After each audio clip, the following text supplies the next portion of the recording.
बोली है जोनी टकर कवनो उपाय करबे चली नहीं चक्कर बुझले।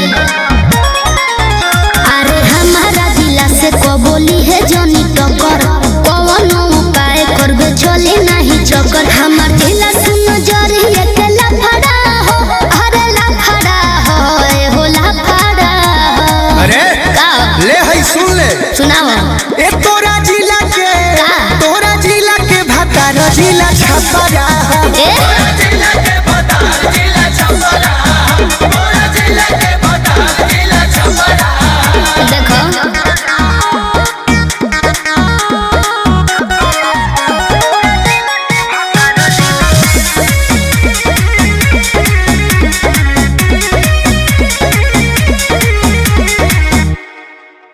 सुन हमारा से बहुत मत ले है पंगा हो पूरा भरल बाजार में हमको दे मनंगा। अच्छा हो ई बात कब का चाहत के कुल्फी है लेके ते चीख ले प्यार मोहब्बत से जिए के सीख ले। हटाओ। चाहत के कुल्फी है लेके ते चीख ले प्यार मोहब्बत से जिए के सीख ले।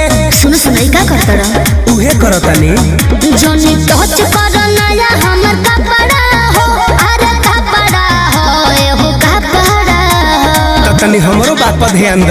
बोलो ए तोरा जिला के भतारा जिला छपरा जिला के भतारा जिला छपरा जिला के भतारा जिला छपरा।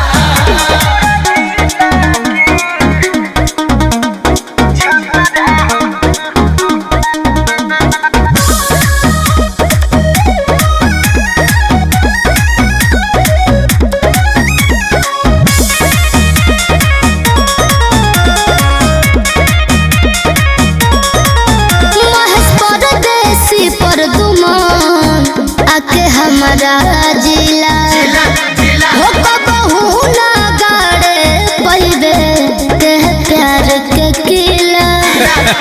हाँ सब एक बार सच के त देख छपरा जिला के मरद हई खाटी ठोक दे हम मुंहे से ले ले माटी।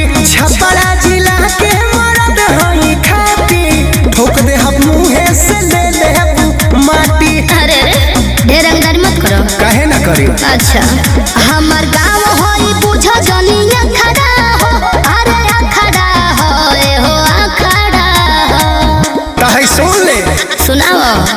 हे तोरा जिला के अच्छा भतारा जिला छपरा